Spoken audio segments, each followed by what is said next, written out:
अंदर सुअर की चर्बी और गाय की चर्बी के साथ मछली का तेल भी है। जैसे ही रिपोर्ट आता है, रिपोर्ट के अंदर ये साफ साफ देखा जा सकता है कि उसके अंदर लार, टैलो बीफ और फिश ऑयल का भी जिक्र किया गया है। पवन कल्याण यहाँ तक बोल दिया है कि सनातन धर्म रक्षा बोर्ड होना चाहिए। जो वर्तमान सरकार है, क्या इसकी साजिश तो नहीं है?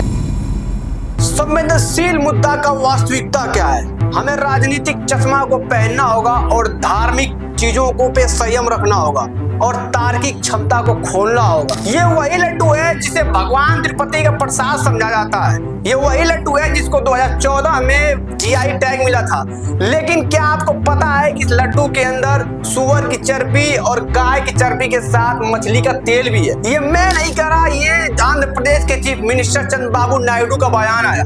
जो कि क्या है कि सर्वदलीय विधायकों जो कि निर्वाचित विधायक थे, उनकी बैठक थी। उनकी बैठक में इन्होंने बयान दिया। उन्होंने बयान दिया और तभी क्या हुआ कि जो हिंदू धर्म के साधु संत थे, उनके अंदर भावना जागृत हो गई और आज देश के अंदर एक बहुत बड़ा मुद्दा बनकर के उभरा है। बंटवारे से बचा हुआ जो भारत है, इसको हिंदू राष्ट्र करो, हिंदू राष्ट्र करो, नहीं तो 100 करोड़ हिंदू हथियार उठाएगा।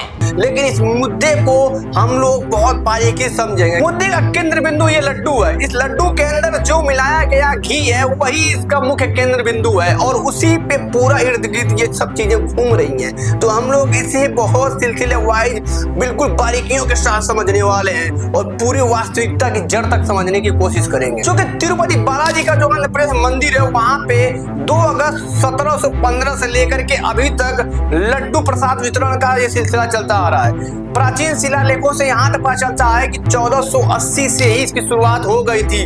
यही परंपरा अभी तक चलती आ रही है। लगभग रोज 3 लाख लड्डू वहाँ वितरित किए जाते हैं और एक महीने के अंदर 42,000 लीटर घी का प्रयोग होता है अन्य सामग्रियों के साथ। लेकिन सबसे बड़ा जो इशू था वो घी के अंदर पाए जाने वाला चर्बी का था कि जैसे ही चंद्रबाबू नायडू की सरकार आती है, बिल्कुल एक सिनेरियो का क्राइटेरिया चेंज हो जाता है और हिंदू धर्म का जो आस्था होता है उस पे खतरा आता है। लेकिन ये खतरा जो चंद्रबाबू नायडू बोल रहे हैं वो वाईएसआरसीपी के पूर्व मुख्यमंत्री जगनमोहन रेड्डी के ऊपर आरोप लगाया जा रहा है। क्योंकि लड्डू मिलाने के लिए जो घी की जरूरत होती है, उसका टेंडर निकला था 12 मार्च 2024 को और ये टेंडर फाइनल होता है 8 मई 2024 को।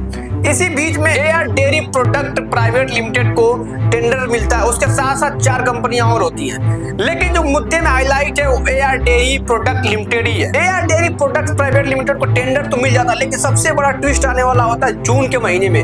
होता ही हुआ है कि चंद्रबाबू नायडू की सरकार आंध्र प्रदेश के अंदर बनती है और जो टीटीडी ट्रस्ट बोर्ड के चेयरमैन होते हैं वो इस्तीफा दे देते हैं, क्योंकि वो पहले गवर्नमेंट वाईएसआरसीपी के विधायक थे, जो कि तिरुपति से ही वो विधायक होते हैं और उनको चेयरमैन बना दिया जाता है। वहीं पे ट्रस्ट के अंदर ही क्लेश पैदा होता है और उनके ऊपर पहले से ही हिंदू विरोधी बयानों के लिए जाने जाते थे। तो यहाँ पे ट्रस्ट के अंदर पहले से क्लेश था और इसी चीज को चंद्रबाबू नायडू ने हाई पकड़ाने की कोशिश की है। क्योंकि जो इससे पहले टीटीडी के जो चेयरमैन थे करुणाकर रेड्डी, उनके ऊपर और उनकी बेटी के ऊपर ऑलरेडी ये सारी कुछ एलिगेशन है कि जो उनकी लड़की है वो क्रिश्चियन रीति रिवाज से शादी की थी और इनका भी जो धार्मिक रीजन है वो क्रिश्चियन ही है।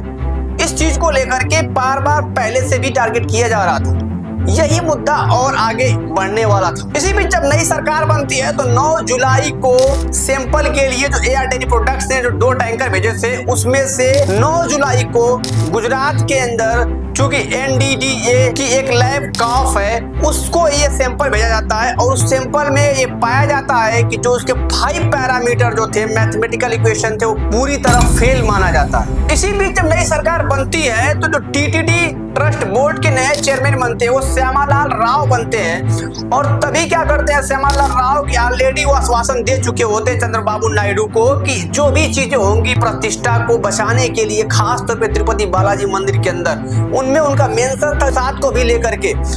उसी चीज को देखते हुए उन्होंने 9 जुलाई को एक सैंपल भेजा था एआर डेयरी प्रोडक्ट्स के टैंकर का लेकर के और ये जो रिजल्ट आता है ये 16 जुलाई को आता है और उसके बाद से ये कड़ी जुड़ना शुरू हो जाता है।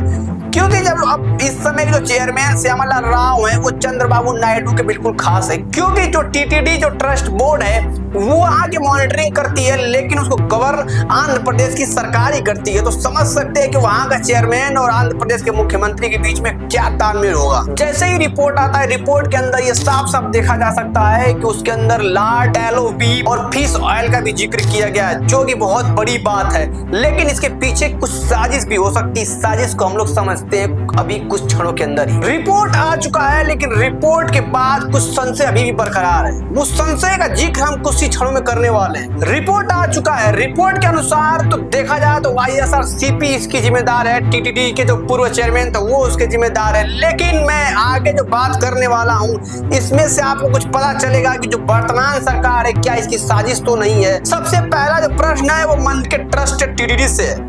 क्या मंदिर के पास 3000 करोड़ का सालाना का चढ़ावा होता है? 500 करोड़ तो उसे सिर्फ प्रसाद से ही मिल जाते हैं। लेकिन सबसे बड़ा प्रश्न, क्या उसके पास इतने पैसे नहीं थे कि वो कोई ऑथेंटिक लैब खोल पाए, उससे घी और सबकी गुणवत्ता मापा जाए? क्या जरूरत थी कि गुजरात के अंदर टेस्टिंग किया जाए? वो अभी तो एक सस्पेक्टेड है, क्यों नहीं इसे आंध्र प्रदेश के अंदर, पुणे के अंदर टेस्ट के लिए भेजा गया था? दूसरा सवाल ये है कि जो चंद्रबाबू नायडू वो पहले ही वेंकटेश रेड्डी पे क्रिश्चियन होने का ठप्पा लगा रखे।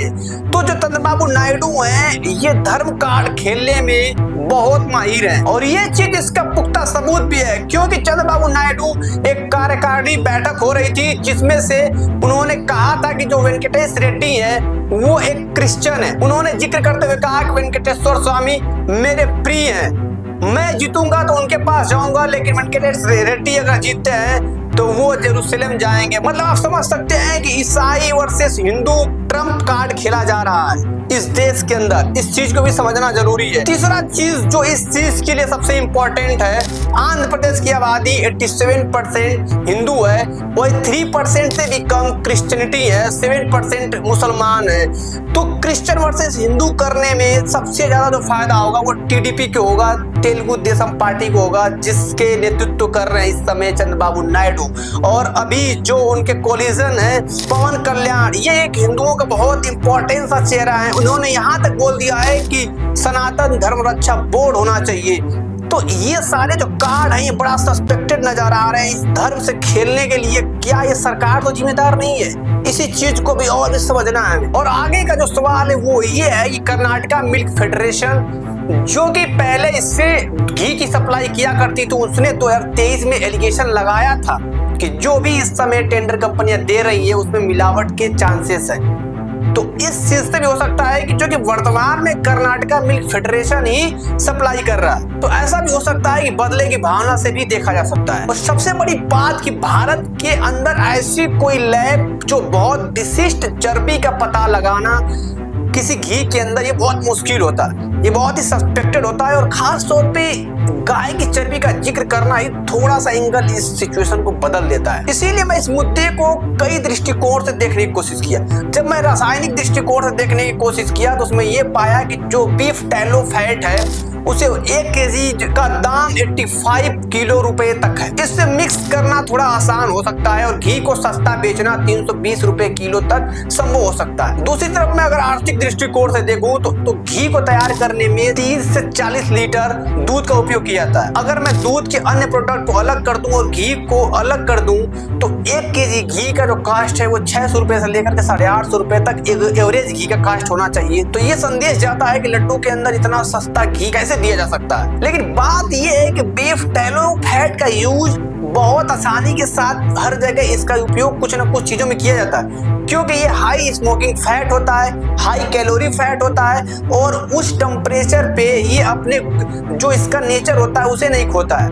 मतलब ये क्वालिटी भी इसकी अच्छी होती है, तो इसे मिलाना बहुत आसान होता है और ये बहुत सस्ता होता है, इसीलिए बहुत सारी कंपनियां इसका यूज करती हैं। लेकिन जो बालाजी के अंदर ये केस आया है इसके लिए सेंट्रल गवर्नमेंट भी जिम्मेदार है, इसके लिए वहां की गवर्नमेंट भी जिम्मेदार है।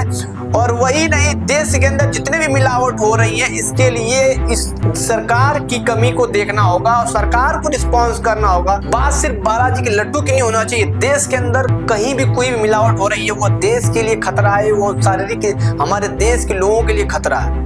इससे बड़ा खतरा और कुछ नहीं हो सकता है। जैसा खाओगे पियोगे वैसा मन होगा, वैसे ही आपकी शरीर होगी। जब शरीर ही मिलावटी होगी तो आपका मन कैसा होगा, फिर देश की तरक्की कैसे होगी। मिलते हैं नेक्स्ट वीडियो में, तब तक के लिए जय हिंद जय भारत।